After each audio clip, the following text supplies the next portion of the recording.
Citoyens du monde, bonjour. Mohamed Sall est ravi de vous retrouver dans sa chaîne de YouTube pour continuer l'explication des programmes géopolitiques des Nations Unies, les programmes directeurs des Nations Unies. Avant tout d'abord, nous vous présentons nos meilleures salutations les plus respectueuses et les plus chaleureuses, sans des états d'âme de réticence ni de restitution.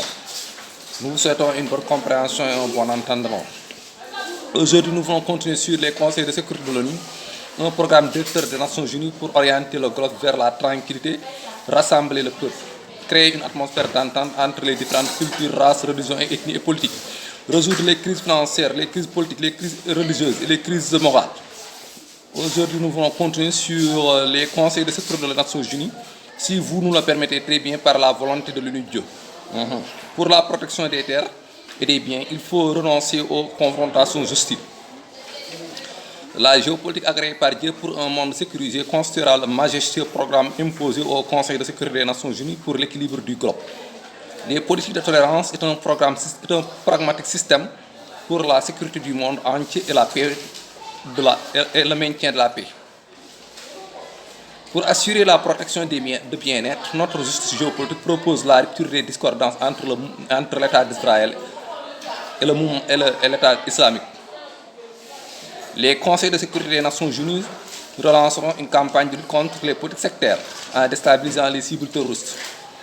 Ils proposeront de renforcer les protections des biens et de stigmatiser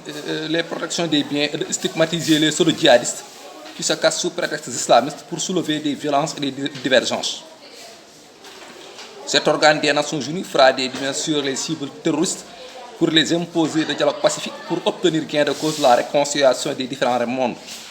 Il obligera le mouvement suspecté des terroristes à être renoncé avec la diplomatie occidentale.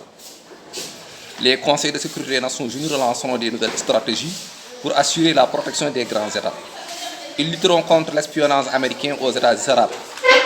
Ils proposeront un bilan de la paix basé sur des programmes géopolitiques d'image déterministe. Pour la réussite du Conseil de sécurité de l'ONU, il faut reconnaître l'État libre palestinien pour apaiser le mouvement Al-Qaïda, ce qui constituera un grand pas pour lutter contre les attentats. Il faut pour cela annuler toutes les pires installations nucléaires parce qu'elles sont beaucoup dangereuses pour le monde. Les conseils de sécurité des Nations Unies doivent mettre l'accent sur l'interdiction des représailles militaires ou des mesures de torsion qui violent l'espoir humanitaire. Ils doivent être soutenus par des analyses de conceptions apodictiques, par la grandeur de la capacité d'intelligence des experts de l'ONU. Pour enlever la crainte, l'anxiété, il faut monopoliser l'enseignement du novateur de l'âme et suivre pas à pas ces programmes géopolitiques sans bavure. Pour la sûreté internationale, il faut lutter contre le racisme et contre les conflits ethniques qui induisent aux amalgames religieux. La sécurité internationale est possible en sens que la politique de mondialisation ne soit une américanisation, même si les États-Unis d'Amérique occupent le premier rang de la grande puissance mondiale. Pour sécuriser l'univers, il faut renoncer aux concurrences des armements déstabilisés, les groupes religieux, les groupes qui sont armés clandestinement en dialoguant avec eux. Les conseils de sûreté internationale doivent être remplis des systèmes d'arbitrage pragmatiques pour la réconciliation des mouvements suspectés des terroristes à la diplomatie occidentale sans émeute ni insurgence. Ils doivent être tenus sempiternellement au siège des Nations Unies par l'animation des juges d'instruction sans réticence. Il faut des sommations subdévouées aux impératifs de l'audience pour orienter l'avenir du monde à la sûreté internationale sans violence ni attentat, mais aussi sans représailles militaires ni menaces hébraïques à la Palestine. Les conseils de sécurité des Nations Unies constituent un organe qui occupe la sûreté internationale pour le maintien de la paix absolue partout dans le monde entier.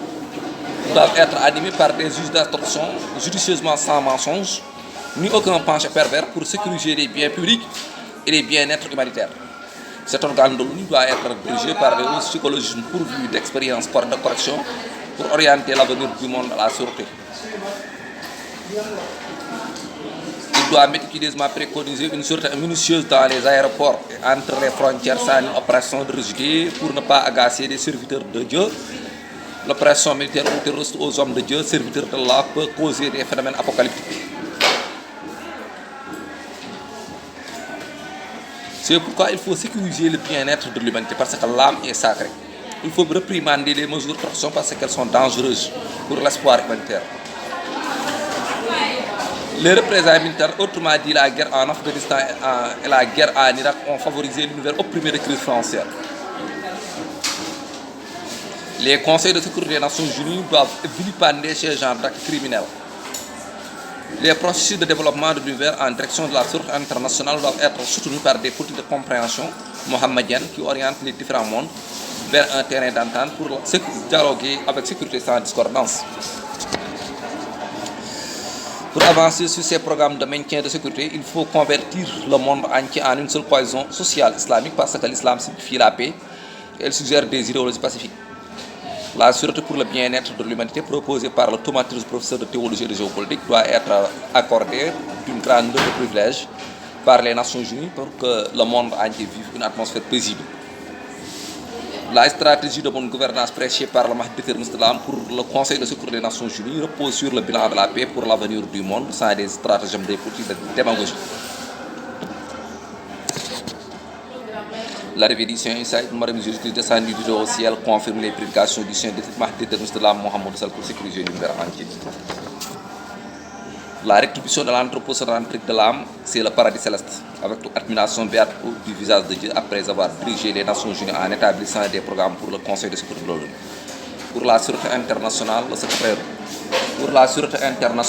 le secrétaire général de l'ONU, Mohamed Sall, ne doit pas stigmatiser les faibles consciences obscènes qui displayent des polémiques fastidieuses, mais il doit les instruire de l'humanisme pour qu'ils soient des vrais humanistes.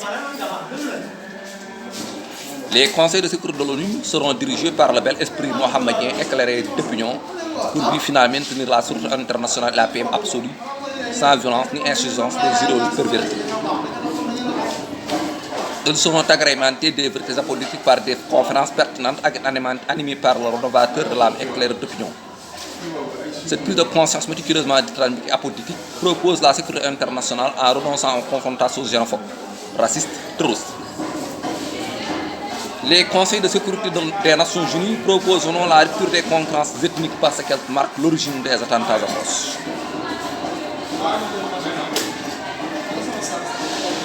Pour briser le cycle de la violence, il faut lutter contre la concurrence culturelle parce qu'elle marque l'origine des conflits israéliens. Le déterminisme de l'âme propose des programmes géopolitiques qui orientent l'avenir du monde vers des vecteurs héréniques avec la sûreté internationale. Les conseils de sécurité de l'ONU proposeront un plan de rupture des politiques sectaires américaines et israéliennes pour juguler la progression de la terreur. Les programmes géopolitiques des Nations Unies du Mahdi de l'âme constituent le centre de l'ONU pour orienter l'avenir de l'univers au maintien de la paix. Les conseils de sécurité des Nations Unies innoveront des idéologies réformées présentées par l'apôtre vicaire sans réticence. Le saint déterministe de l'âme pourvu de l'âme sainte, vierge de péché, aura l'amour de présenter des idéologies réformées pour les programmes géopolitiques de l'ONU utilitaires pour les conseils de sécurité des Nations Unies. Le Mahdi sera vérifié par l'arrivée de Issa ibn Maryam Jésus-Christ qui assistera le prophète Mohammed al-Hassan, l'ami de Dieu, à cette perfection. Il faut que l'ONU propose un bilan de paix reposé sur des idéologies réformées du programme géopolitique qui presse pour briser le cycle des conflits ethniques et les humiliations étatiques pour la sûreté internationale. Les conseils de sécurité des Nations Unies doivent mettre en évidence le programme de lutte contre la prolifération nucléaire pour assurer le maintien de la sûreté internationale. Pour sécuriser l'univers, l'expérience géopolitique impose la rupture des humiliations étatiques, autrement dit politique concurrentielle, mais aussi briser le cycle de la terreur par le dialogue pacifique. Il faut faire la lumière sur les cibles terroristes et lancer un appel au dialogue pacifique avec l'État islamique sans soulever des divergences ni des discordances. Avec les nouvelles technologies, il est possible d'établir des terrains d'entente en convertissant l'univers entier en une seule cohésion sociale, voire en une seule famille perfectionnée, sensibilisée sur l'affaire sacrée des âmes et du sang. L'affaire criminelle doit être éradiquée dans le monde entier par le Conseil de sécurité des Nations Unies en proposant la rupture des menaces sémitiques aux juifs contre la religion voisine. Il faut lutter avec prudence contre les contraintes entre les différentes religions parce qu'elles favorisent la progression des attentats. Pour éviter les violences d'origine conflit religieux, le Conseil de sécurité de l'ONU doit proposer le cousinage approbatif entre les religieux de différentes religions pour obtenir gain de cause, la sécurité partout dans le monde entier et le maintien de la paix. Ce sont les conflits ethniques et religieux qui multiplient les attentats atroces dans le monde entier. Cette pensée vérifie que le Conseil de sécurité des Nations Unies doit lutter contre les humiliations politico-religieuses des différents religieux, même si l'islam est la religion de préférence pour le Dieu. Merci beaucoup, chers citoyens du monde. C'est ce que nous avons voulu te présenter aujourd'hui. C'était de la part de Mohamed Sall. Nous voulons apporter des politiques de compréhension pour rassembler le peuple. Parce que pour corriger l'univers, il faut instruire les dirigeants religieux, les guides politiques et les guides religieux, et les guides spirituels, tranquilliser les gouvernants, créer une atmosphère d'entente entre les différents peuples, cultures, races et ethnies. Avant de quitter, nous souhaitons à tous les citoyens du monde entier de la paix, de la santé, de la sécurité, une longue vie avec prospérité. Nous souhaitons à tous les citoyens du monde entier du bonheur dans ce bas monde et du bonheur dans l'au-delà. Merci beaucoup. Je m'excuse parce que il y a beaucoup de bruit au sein de l'école. Je m'excuse de ces bruits. Merci beaucoup. À la prochaine vidéo, Inch'Allah.